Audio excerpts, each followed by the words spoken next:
Привет, друзья и гости международного канала Алга Петербург. В вашей любимой студии Иван Червинский и великолепный Саша Карельский. Сегодня пятница, самое время обсудить новости. Их, Вань, такое количество, что мне кажется, наша беседа сегодня будет самая длинная. Ну, я думаю, что, друзья, мы вкратце расскажем все основные детали, поэтому она будет хоть и может быть чуть длинная, но вообще не скучная, потому что очень много чего интересного. Давай начнем с грустной новости. Ты не против? Это у тебя грустные, у меня нету грустных новостей. А я, Вань, грущу, ведь закончилась песня года, закончилось наше путешествие веселое, все наши перипетии, которые случились с нами в поездке. И вот этот приключенческий дух, он как-то вот раз и куда-то испарился. И мне опять захотелось куда-то поехать, куда-то помчаться за новыми приключениями и эмоциями. Конечно, да, в этом плане новость действительно, все-таки ты сейчас, зря ты мне напомнил, действительно было немного грустно, ведь это столько приключений. Ну, кто видел наш Инстаграм, кто видел выпуски на наших каналах, наверное, видели, как происходили наши приключения. Кстати, фильм большой закончен. Завтра. Да, вот завершили работу над ним. Ну, скорее всего, да, вот на выходных сейчас хотим сделать так, чтобы сразу были субтитры, чтобы зрители из Латинской Америки могли посмотреть, чтобы те, кто говорят на английском языке, могли посмотреть. И там будет много языков, и китайский, и корейский, индонезийский. Ждите колокольчик. Да, друзья, поэтому проверьте, чтобы у вас было активно уведомление о новых выпусках, вот, чтобы не пропустить. А, Ваня, там есть вот фрагменты из поезда, как мы едем, наслаждаемся поездкой? У нас там наш фильм, он такой, он в классических вот традициях художественной, наверное, режиссуры, потому что он начинается и заканчивается одинаково. Он начинается и заканчивается поездом. Вот. И, кстати, сразу скажу, что для тебя он и начинается, и заканчивается плацкартным вагоном, ну а для меня по элитному начинается купе. Но все равно купе, конечно, вот я хоть и ехал один в купе, двухэтажном поезде, Wi-Fi не работал, кстати, почему-то. Это РЖД, вот на заметочку. А на самом деле, обратно, когда мы ехали в плацкарте, вот мне больше понравилось. Я вот прочувствовал вот это вот уединение такое с группы людей в одном таком, как космическом корабле. Такое чувство, что вот мы отправились в далекое космическое путешествие, вот, и вынуждены друг друга как-то выносить. Мне были очень приятные, ну, мы с тобой же ехали на боковушках, да? Да, да. На двух боковушках. Вот у меня были очень приятные соседи, у тебя и тоже. Правда, вот мне больше... Я помню, твой сосед, он ехал, как бы я с ним познакомился. Он к тебе потом пересел, у него да. контрактная армия была, начиналась, и он ехал куда-то в Мурманск служить. Да, это там двое было. Причем я, кстати, вот хочу заметить, что отличные ребята. Но они крупные, здоровые, да, большие длинные ноги. И благодаря, кстати, благодаря, вот я действительно горжусь, что у нас вот в нашей армии такие серьезные ребята будут служить, потому что я вот впервые увидел 45-й размер ноги. В 10 сантиметрах? Да. И, ну, несколько раз, конечно, я чуть не потревожил даже сон своей головой. Я видел, что там все ходили, пригибались. Но... Ваня, а мне знаешь, что понравилось в поезде? Акустика. Насколько там хорошо слышно. Вот если бы давать концерты по-хорошему, то их надо давать в поезде, потому что слышно все. И вот эта атмосфера непередаваемая, когда все вот вместе, она, конечно... Но зато это бюджетно, Саша. Вань, и на завтрак хватило. И на завтрак, да. Поэтому тут надо действительно выбирать. Либо едем с комфортом, но без завтрака. Либо без пирожков. Что-то надо вот одно. Как же, ну, на вокзале без пирожков? Нет, Саш, так не годится. Надо обязательно в следующий раз, если мы куда-то поедем. Кстати, давай об этом поговорим, потому что у нас с тобой была большая мечта еще с тех времен, когда мы с тобой путешествовали по Казахстану. Помнишь? Наше путешествие, конечно, было не такое длительное, оно ограничилось всего лишь одним городом. Но мы тогда уже начали мечтать о том, что когда-нибудь нужно взять месяц-другой и проехаться по всему Казахстану. И Ваня, я тебе больше скажу, что как только мы вернулись в Петербург, мне уже через 2 недели захотелось вновь собрать рюкзак и поехать куда-нибудь в степь.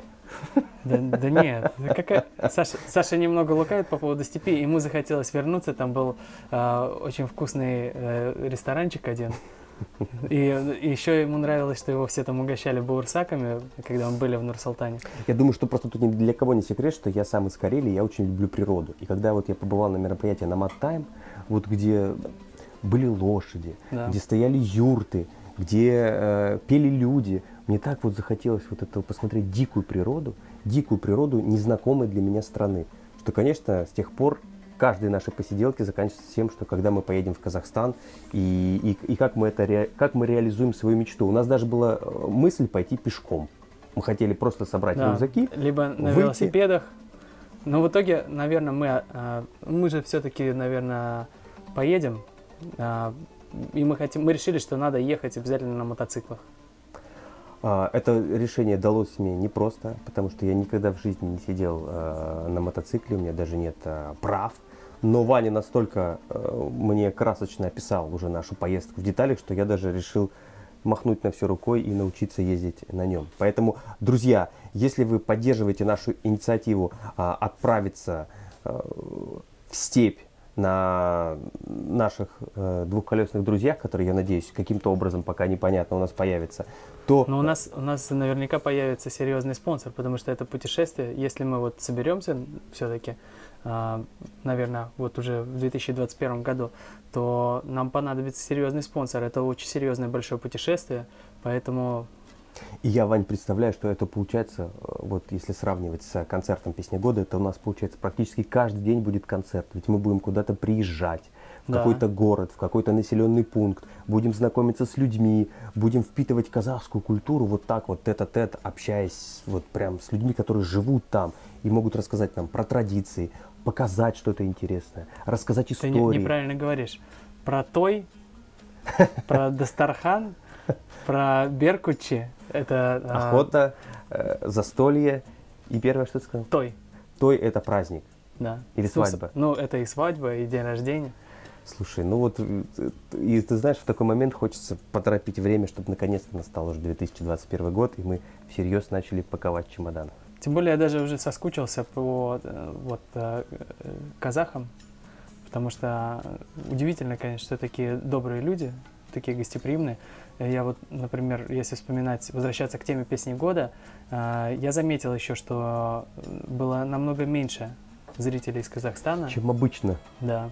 Например, вот я был в Минске, был в Казахстане, ну и само собой, но и в Москве, когда я был, и в Санкт-Петербурге очень много было зрителей из Казахстана. Видимо, вот сейчас вот ограничительные меры. Да, хотелось, чтобы казахстанцев было побольше.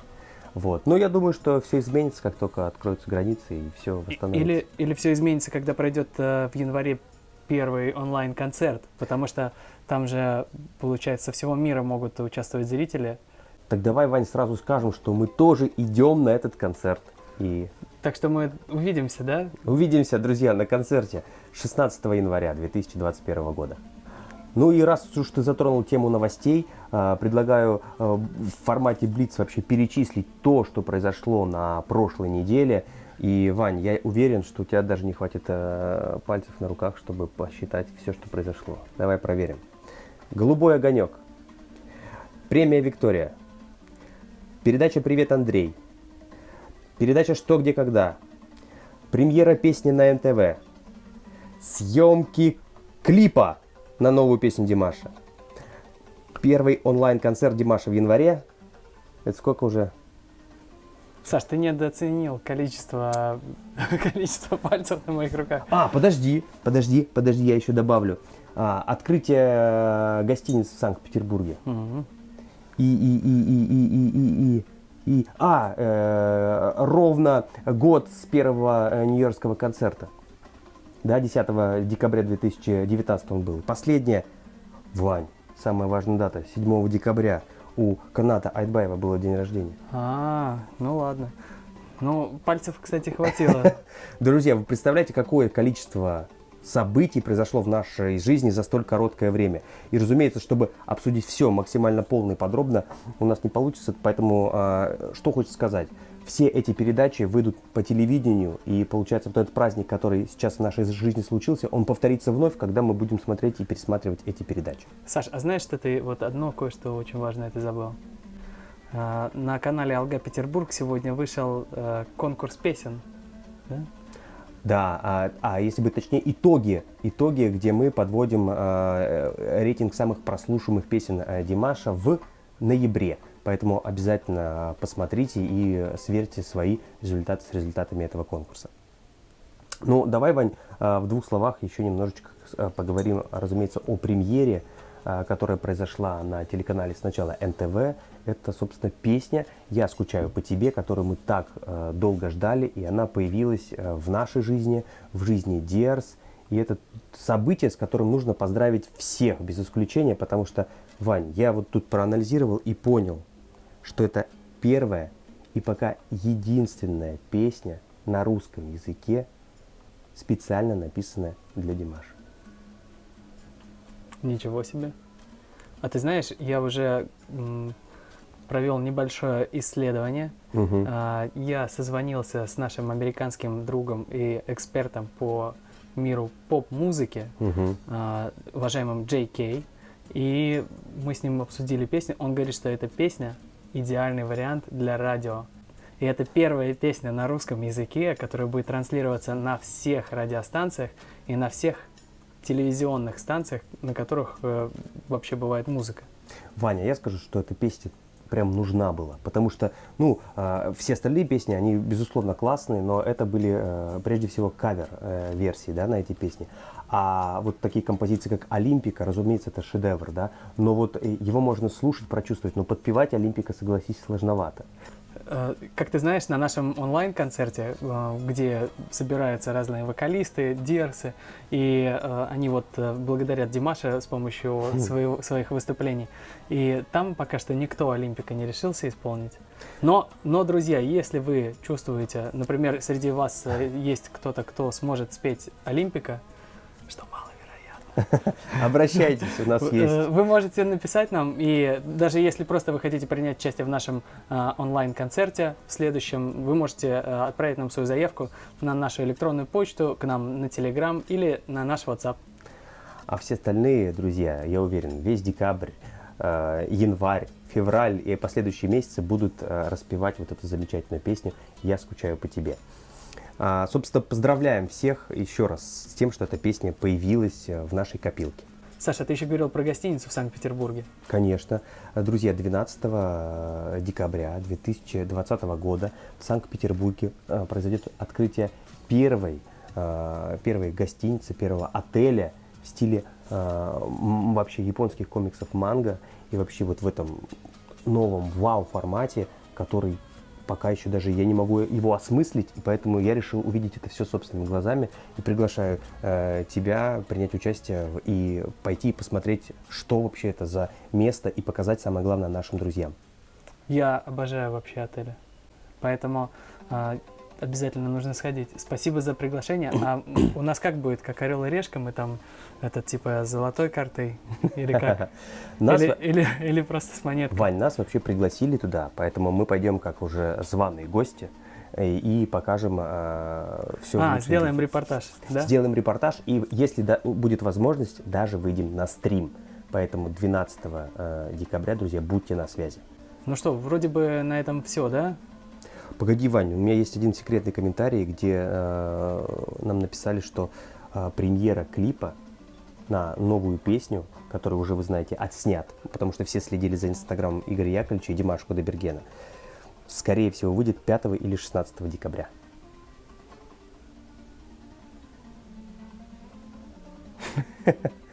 Пятого?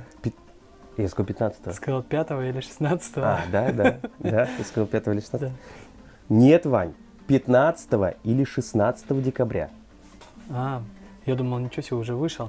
Друзья, поэтому, это не подтвержденная, да, информация? Это вот за что купил, зато продал.